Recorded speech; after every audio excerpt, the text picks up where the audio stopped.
ఎవరు చేయాలి సైన్ చెప్పండి? ఒక ఎండీగా ఉన్న వ్యక్తులు సైన్ చేయాలి, ఒక ఈడీగా ఉన్న వ్యక్తులు సైన్ చేయాలి. అధికారులు ఇట్లా వాళ్ళను టెర్మినేట్ చేయడానికి మేము నిర్ణయం తీసుకున్న తర్వాత మీకు భయం ఏంటి? భయమా? లేదా వాళ్ళు ఏమన్నా వాళ్ళ చేతులు గడిపారా? లేదా ప్రీవియస్ మేనేజ్మెంట్తో రిక్రూట్ చేసిన ఎంప్లాయీస్ కాబట్టి వీళ్ళందరూ వాళ్ళు చెప్తే ఆపారా? కారణాలు అయితే నాకు తెలియదు. ఈరోజు కూడా వాళ్ళు సంస్థలో ఆన్ రికార్డ్స్లో ఉన్నారు, పనిచేస్తున్నారా ఎక్కడ ఉన్నారో నాకు తెలియదు. ఎందుకంటే అప్పటికే తెలియదు, ఇప్పుడు ఎలా తెలుస్తారు? సో ఎందుకు తీయలేదు? దీనికి సమాధానం చెప్పాలి. సో ఇదొకటి. దానికి మించి ఇంకొకటి ఏంటంటే, మాకు జిఎస్టీ ఇష్యూ ఒకటి వచ్చింది. ఎంత దారుణం అంటే, జిఎస్టీలో 2 దశలు ఉంటాయి. ఒకటి ఇన్వెస్టిగేషను, 2 అడ్జుడికేషన్ అంటారు. అంటే మన పోలీస్ డిపార్ట్మెంట్లో ఇన్వెస్టిగేషన్, తర్వాత ఛార్జ్షీట్ ఫైల్ చేసిన తర్వాత కోర్టు ట్రయల్ ఉంటుంది. అలా ఉంటే ఇన్వెస్టిగేషన్ కంప్లీట్ అయిపోయి మీ మీద ఛార్జ్షీట్ ఫైల్ చేస్తున్నాం అంటే షోకాజ్ నోటీస్ అంటారు దీంట్లో జిఎస్టీలో, అక్కడేమో పోలీస్ కేసులు ఛార్జ్షీట్ అంటారు. ఛార్జ్షీట్ ఫైల్ చేసాము కోర్టులో, అంటే ఇక్కడ షోకాజ్ నోటీస్ మీరు వచ్చి సమాధానం చెప్పమంటే జిఎస్టీ వాళ్ళు వకాలత్తు కూడా ఫైల్ చేయలేదు తెలుసా? రిప్రజెంట్ చేసి డాక్యుమెంట్స్ ఇవ్వడం పక్కన పెట్టండి, వకాలత్తు కూడా ఇవ్వలేదు. దానిలో భాగంగా ఏమైంది తెలిసినా, వకాలత్తు కూడా ఇవ్వకపోతే 377 కోట్ల రూపాయలు ట్యాక్స్ డిమాండు, ఇంట్రెస్ట్, పెనాల్టీస్ పంపించారు. ఎప్పుడు పంపించారు? మొన్న 23వ తేదీ జనవరిలో పంపించారు. అంటే ఇంకొక 5 రోజులు ఉంటే నెల కావస్తుంది. ఇది ఎవరికి తెలియదు, చైర్మన్గా నాకు కూడా తెలియదు.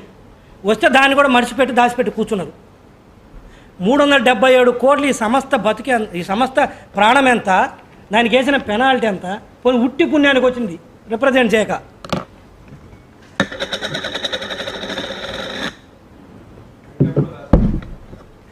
$377 కోట్లు వస్తాయి. అంటే దీని అర్థమైందంటే, ఛార్జ్షీట్ ఫైల్ చేసిన తర్వాత కోర్టుకు పోయి సమానం చెప్పకపోతే ఏమవుతుంది? కోర్టు వాళ్ళు 6 వేసేస్తారు కదా.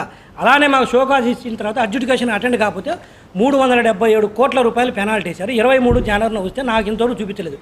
నాకు డిపార్ట్మెంట్లో ఫ్రెండ్స్ ఉన్నారు, ఏంటి రెడ్డి గారు మీకు 377 కోట్లు పెనాల్టీ వచ్చింది, ఏది మరి ఉన్నాయా డబ్బులు కడతారంటే నేను షాకు. మొన్న ఫోన్ చేశారు ఆఫీసర్స్ కొంతమంది నాకు తెలిసిన వాళ్ళు.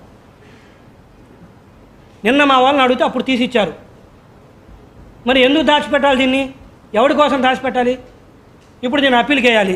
నేనేమంటే ఈ 377 కోట్లు నేను కట్టను.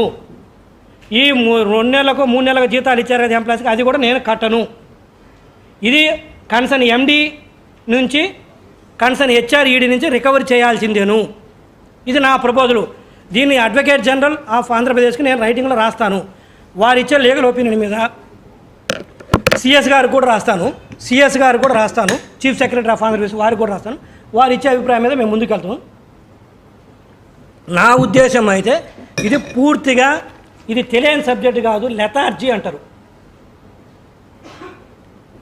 తో చేసింది. కాబట్టి ఇది నేను ప్రపోజ్ చేసేది. వారు చీఫ్ సెక్రటరీ గారు, అడ్వకేట్ జనరల్ ఆఫ్ ఆంధ్రప్రదేశ్ వారి నిర్ణయానికైతే కట్టుబడి ఉంటాం మేము, నేను కాదను. కానీ ఈ సంస్థ చైర్మన్గా నేను పెడుతున్న ప్రపోజలు గవర్నమెంట్ ఆఫ్ ఆంధ్రప్రదేశ్కి ఇది ఎండి కె దినేష్ కుమార్ ఐఏఎస్ గారి నుంచి, ఈడీ హెచ్ఆర్ ఆ రోజున రమేష్ నాయుడు గారి నుంచి ఇది రికవరీ చేయాల్సిందేను అనేది నా ప్రపోజలు.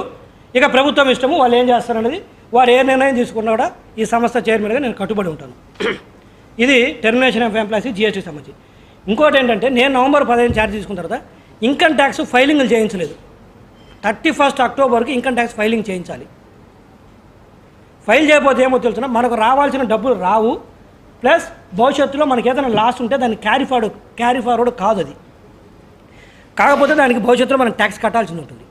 యూనో నేను వచ్చిన తర్వాత నాకు ఆమె ట్యాక్స్ ఎక్స్పర్ట్ కాబట్టి నాకు కొంత అవగాహన ఉండబట్టి నేను పిలిపించి వాళ్ళందరినీ అప్పటికప్పుడు అరిస్తే ఫైల్ చేశారు. డిసెంబర్ 20వ తేదీన ఫైల్ చేశారు ఇన్కమ్ ట్యాక్స్ రిటర్న్. డిసెంబర్ 20. ఒకవేళ నేను కనుక్కోపోయినా ఫైల్ చేయించకపోతే ఇదో 9 కోట్ల రూపాయలు రిఫండ్ వచ్చింది మాకు. ఇది ఏదైనా నేను ఫైల్ చేయించకపోతే ఈ 9 కోట్లు బూడిదల పోసిన పన్నీరే. 31 డిసెంబర్ దాటితే ఫస్ట్ డ్యూ డేట్ ఏమో 31 అక్టోబర్, రెండో డ్యూ డేట్ ఏమో కొంత పెనాల్టీ వేసి రెండో డ్యూ డేట్ ఇస్తాడు 31 అక్టోబర్ రెండో డ్యూ డేటు. ఈ రెండో డ్యూ డేట్ పెనాల్టీ వేసిన తర్వాత కూడా ఫైల్ చేయకపోతే ఇంకా రాదు. ఇంకా ఈ 9 కోట్లు పోయేది 75 కోట్లు మాకు అన్అబ్జార్బ్డ్ డిప్రిసియేషన్ లాస్ ఉంది. ఇది క్యారీ ఫార్వర్డ్ కాదు. ఇది క్యారీ ఫార్వర్డ్ కాకపోతే దీని మీద ఒక 21 కోట్లు ట్యాక్స్ పడుతుంది భవిష్యత్తులో. అంటే నెక్స్ట్ ఇయర్ ప్రాఫిట్స్ వస్తాయి. అంటే మొత్తం 30 కోట్ల రూపాయలు సేవ్ అయింది నేను చైర్మన్గా తీసుకున్న తర్వాత నేను చూడబట్టి. ఇది పోతుంటే మా వాళ్ళు ఏం చేస్తారంటే అధికారులు మనకు ఒక సామెత తెలుసు, ముందు నుంచి చీమలు పోతుంటే వారం లేరంట, వెనుక నుంచి ఏనుగులు పోతున్నా వదిలేస్తారు. అట్లా టీ ఖర్చు ఎంత అయింది, ట్రావెల్ బిల్ ఎంత అయింది, ఈ లెక్కలు చూస్తూ కూర్చున్నారు. ఈ స్థాయి అధికారులు 1000 రూపాయలు అయిందా, 1500 అయిందా, 1400 కావాల్సింది, 1500 అయింది, 100 రూపాయలు కట్ చేయండి, ఇది ఇలా చూస్తున్న ఖర్చు. ఈ 30 కోట్లని గాలికి వదిలేసి, ఈ 377 కోట్లని గాలికి వదిలేసి, ఇది. సో ఇది అట్లీస్ట్ మన చేతిలో ఉంది, పెనాల్టీ కొంత కట్టినా కూడా. సో ఇంకోటి, విజిలెన్స్ వాళ్ళు మాకు విజిలెన్స్ స్టార్ట్ అయ్యి దాదాపు 5 నెలలు అవుతుంది. నేను ఛార్జ్ తీసుకొని 3 నెలలు. విజిలెన్స్ వాళ్ళు వస్తే ఒక్క ఆఫీసర్ కూడా విజిలెన్స్ వాళ్ళకి సహకరించాలి. ఇది నేను చెప్తుంది కాదు, ఆ రోజు విజిలెన్స్ డీజీగా ఉన్న వ్యక్తే సరే ఈరోజు మన డీజీపీగా కూడా ఉన్నారు. మీరు అడగవచ్చు డీజీపీ గారిని అడిగేసి, ఫైబర్ నెట్కి విజిలెన్స్ స్టార్ట్ అయిన తర్వాత ఎన్ని రోజుల తర్వాత మీకు సహకరించారు వాళ్ళంటే ఒక్కడు సహకరించలేదు. ఎందుకు సహకరించారు మీరు విజిలెన్స్కి? విజిలెన్స్ చేసిన ఉద్దేశం ఏంటి? సారీ, మీ మీద కాదే, విజిలెన్స్ చేసింది పాత గవర్నమెంట్లో 2019-24 మధ్యలో జరిగిన అవకతవకల మీద విజిలెన్స్ చేయడం జరిగింది. దాని మీద చేస్తే మీరందరూ ఎందుకు సహకరించరు? మీరు సహకరించకపోతే నేను వచ్చిన తర్వాత ఇది ఒక సర్క్యులర్ ఇవ్వడం జరిగింది. ఏంటి? మీరు అందరూ కూడా కంపల్సరీ విజిలెన్స్ వాళ్ళకి సహకరించాలి, సహకరించకపోతే మీ ఉద్యోగాలు తీసేస్తానని చెప్పి నేను గట్టిగా చెప్తే, అప్పుడు నేను లెటర్ రాస్తే, సర్క్యులర్ ఇస్తే, అప్పుడు వీళ్ళందరూ మొదలుపెట్టారు సహకరించడం. అప్పటిదాకా సహకరించలేదు. నేను చెప్పేది అబద్ధమైతే వీరు విజిలెన్స్ ఇప్పుడు మన డీజీపీ గారిని అడగొచ్చు, ఇక్కడ ఉన్న విజిలెన్స్ ఐఓ ఇన్వెస్టిగేషన్ ఆఫీసర్స్ ఉన్నారు, వాళ్ళని అడగొచ్చు, మీరు ఎవరైనా అడగండి, కనుక్కోండి ఎందుకు సహకరించారు మీరు విజిలెన్స్ కండి. రెండోది, విజిలెన్స్ వాళ్ళు కొంత పాత వెండర్స్ మీద కొంత డౌట్ ఉండి పేమెంట్లు చేయొద్దని చెప్పేసి రిటర్న్గా రాసిచ్చారు. వాళ్ళు వాళ్ళు రాసిచ్చింది రిటర్న్గా రాసిచ్చారు విజిలెన్స్ వాళ్ళు లెటర్స్. రిటర్న్గా రాసిస్తే 60 కోట్ల రూపాయల పేమెంట్ జరిగింది.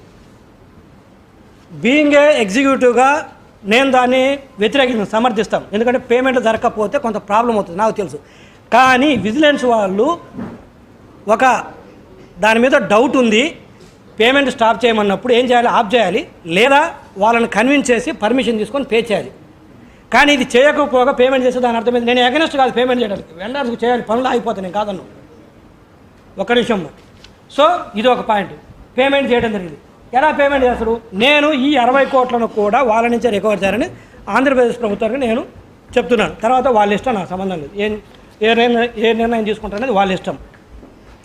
ఎందుకంటే విజిలెన్స్ నుంచి పర్మిషన్ లేకుండా చేశారు. పే చేయొచ్చు విత్ సబ్జెక్ట్ పర్మిషన్. రెండోది వచ్చేసరికి మీ అందరూ తెలుసు, యూహోమ్ సినిమా గురించి మన కంప్లైంట్ వస్తే, యూహోమ్ సినిమా గురించి వస్తే నేను వాళ్ళకు నోటీసులు ఇవ్వడం జరిగింది. 15 రోజుల లోపు డబ్బులు పే చేయమన్నాను, ఇవ్వలేదు. తర్వాత మేము చేయాల్సిన కర్తవ్యం ఏంటి? ఎఫ్ఐఆర్ కంప్లైంట్ చేయాలా? నేను ఎఫ్ఐఆర్ కంప్లైంట్ చేయాలని complaint copy being an advocate నేనే ఓన్గా డ్రాఫ్ట్ చేసి పెడితే సైన్ చేయరు వీళ్ళు అధికారులు. కంప్లైంట్ మీద నేను చేయకూడదు కదా, కంప్లైంట్ మీద సైన్ చేయాల్సింది ఎవరు? అధికారులే కదా. అధికారులు సైన్ చేయరు. ఎవరిని కాపాడదామనుకుంటారు? అప్పుడు ఈ ఫైబర్ నెట్ ఎలా తయారు చేశారంటే, ఏనుగు లెక్క ఉన్న ఫైబర్ నెట్ని పీనుగు లెక్క తయారు చేసి పడేశారు. ఆల్రెడీ వాళ్ళు ఏనుగు లెక్క ఉన్న ఫైబర్ నెట్ని పీనుగు లెక్క తయారు చేసిపోతే ప్రీవియస్ మేనేజ్మెంట్ ఆ శవాల మీద పేలాలు ఏరుకోవడం అంటే ఇదే ఇల్లు. ఇప్పుడున్న మేనేజ్మెంట్, ఇప్పుడున్న అధికారులు మా సంస్థలో ఏంటిది? వీటన్నిటికీ రెండోది వచ్చేసరికి నేను చైర్మన్ అయిన తర్వాత నాకు బుక్స్ ఆఫ్ అకౌంట్స్ చూపించమని నేను అడిగితే ఈ రోజుకి నాకు బుక్స్ ఆఫ్ అకౌంట్ చూపించలేదు. నాకు బుక్స్ ఆఫ్ అకౌంట్ చూపించినా కూడా చాలా వరకు కొన్ని సమస్యలు పరిష్కారం అయింది. నేను అడిగితే మీకు బుక్స్ ఆఫ్ అకౌంట్ చూపించాల్సిన అవసరం లేదంటారు. అసలు బుక్స్ ఆఫ్ అకౌంట్స్ ఇవ్వాల్సిందే చైర్మన్కి. బుక్స్ ఆఫ్ అకౌంట్స్ ఏజీఎం నడిస్తే వచ్చి సబ్మిట్ చేసేదే మొత్తం పిన్ టు పిన్ తీసుకొచ్చి సబ్మిట్ చేయాల్సిందే చైర్మన్కి. అయితే చైర్మన్కి బుక్స్ ఆఫ్ అకౌంట్స్ ఇవ్వమంటారు అంటే ఏం దాద్దామని, ఎవరిని కాపాడదామని మీరందరూ? ఒక ఐఏఎస్ స్థాయిలో, ఒక డిప్యూటీ కలెక్టర్ స్థాయిలో మీరు చేసే పని ఇదా? మా దగ్గర ఎండీగా ఐఏఎస్ ఉంటారు, ఈడీలుగా డిప్యూటీ కలెక్టర్స్ ఉంటారు. ఒక ఐఏఎస్, ఒక డిప్యూటీ కలెక్టర్ చేసే పనులు ఇవి. తర్వాత ఆడిట్ 2023-24 మనకు తెలుసు కదా, సిఏజీ ఆడిట్ నడుతుంది ప్రభుత్వ రంగ సంస్థలకి. 2023-24 ఆర్థిక సంవత్సరానికి ఇంతవరకు ఆడిట్ స్టార్ట్ కాలేదు. 2024-25 కూడా ఇంకొక నెలలో పూర్తవుతుంది, దీనికి కూడా స్టార్ట్ కావాల్సింది. 2023-24 స్టార్ట్ కాకపోతే ఇదిగో సుబ్బారాయుడు గారు అని చెప్పేసి దీనికి ఆడిటర్స్ వాళ్ళు,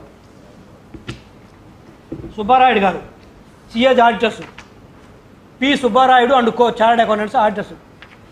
3 సార్లు లెటర్స్ రాశారు, మేము వచ్చి మీకు ఆడిట్ చేస్తాము, మీరు బుక్స్ ప్రొవైడ్ చేయండి, మీ స్టాఫ్ను అందుబాటులో ఉంచమని 1 కాదు 2 కాదు 3 సార్లు లెటర్ రాస్తే కనీసం వాళ్ళకు ప్రొవైడ్ చేయడం పక్కన పెట్టి రిప్లై కూడా దిక్కు లేదు.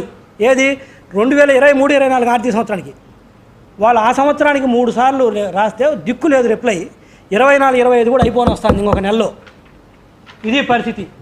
ఇంకా అంటే ఒక పక్క బిజినెస్ చేయట్లేదు, ఒక పక్క కంప్లైన్సెస్ ఫాలో కావట్లేదు, ఒక పక్క ఉన్న బిజినెస్ ఏదో అది చెప్పే కదా కొద్దిగా గొప్ప కనెక్షన్స్ 4.5 లక్షల కనెక్షన్స్ ఉన్నాయి, పోనీ వాళ్ళనన్నా ఉంచుకుందామంటే దానికి నెట్వర్క్ ఇష్యూస్ ప్రాబ్లం అవుతుంటే సాల్వ్ చేయరు. నేను వ్యక్తిగతంగా personal energy secretary Shri Vijayanand గారికి దగ్గరికి వెళ్ళి నేను కూర్చొని అడిగితే కొన్ని రోజులు ప్రాబ్లం సాల్వ్ చేశాడు. బట్ ఎవరు వెళ్ళాలి? ఎండి స్థాయిలో ఐఏఎస్ కూర్చొని సెటిల్ చేయాల్సిన అంశం ఇది. నేను పోయి సార్కు నా చేత వ్యక్తిగతంగా పరిచయం కాబట్టి ఇంటికి పోయి మాట్లాడితే కొంత ఇష్యూ సార్ట్అవుట్ చేశాడు, లేకపోతే ఇంకా వేరే విధంగా ఉండేది, కొలాప్స్ అయ్యేది. ఇది కూడా మీరు విజయానంద్ గారిని అడగవచ్చు. ఇదేం నేనేం మీడియా కోసం చెప్తున్నాను, వాడు ఇంటికి వెళ్ళి మరీ రిక్వెస్ట్ చేసుకున్నాను.